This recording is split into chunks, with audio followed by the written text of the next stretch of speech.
Ladies and gentlemen, get out your seats and put your hands together. The one and only you've been waiting for. Huda the Diva Chef. Hello, everyone in TV land. My name is Huda Moomin, and I'm coming straight from DC, the metropolitan area on the East Coast. Today I will be cooking for you. I'll be making harvest tilapia with seasoned greens and squash for you. So I hope you like it. It's a very colorful dish and it's really, really good. Currently I work as a catering chef for Clark & Associates, which is a PR firm here in DC, where I also work as a junior publicist. I play with adorable Scooby. My friends are helping me out, and one of them was walking Scooby. So apparently, my friend thought that Scooby was trained. He let Scooby off the leash right before they got to the front door, and Scooby went down the back stairs and somehow got out the gated community. So I was devastated. And then I was like, let me just go in the vet. And I went in, and the lady's like, yeah, someone turned in his information yesterday. And I went to the lady's house. After I called her, I was like, oh, and she was like, yeah, I've had him since yesterday. I found him on the street. Him and my dog have been getting along quite well and everything else. And that's the dog story. Ta-da. For me, I chop things the way that it's comfortable for me. Everyone does it a little different, of course. I'm sure everyone's seen all the fabulous chefs that's been on Top Chef before and on Food Network. But I just chop everything in chunks because I like for you to see the peppers.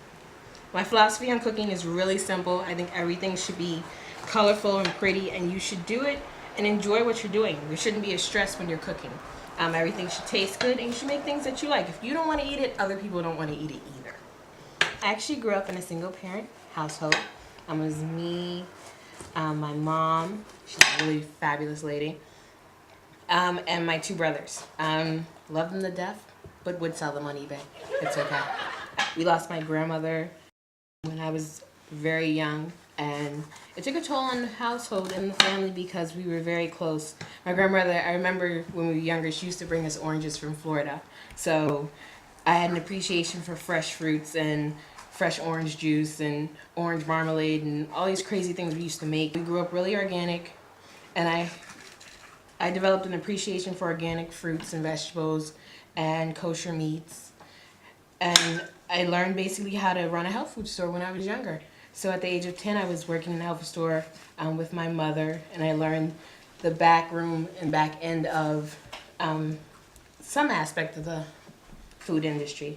So I fell in love with food at a very young age. Okay, so we're here at the public library. This is one of my favorite places to come because you get access to all these cool cookbooks that you can look through and get great ideas. So a lot of my inspiration is studying other people's dishes and seeing how I can kick them up a notch or make them my own, create something completely different and completely edible, hopefully.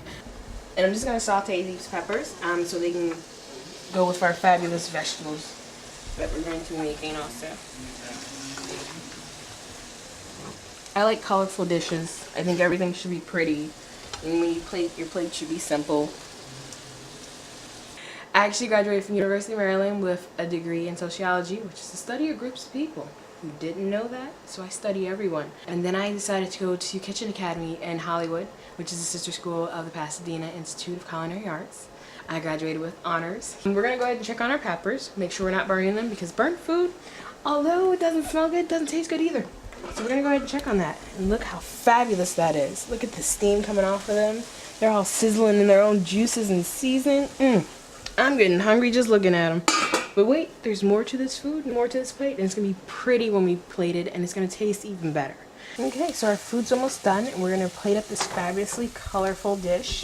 As you can see, I put some cranberries in here, some onions, and that's our fabulous chunks of squash. See how pretty it is on top of the peppers?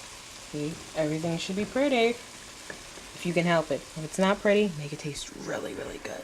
Okay, fabulous people.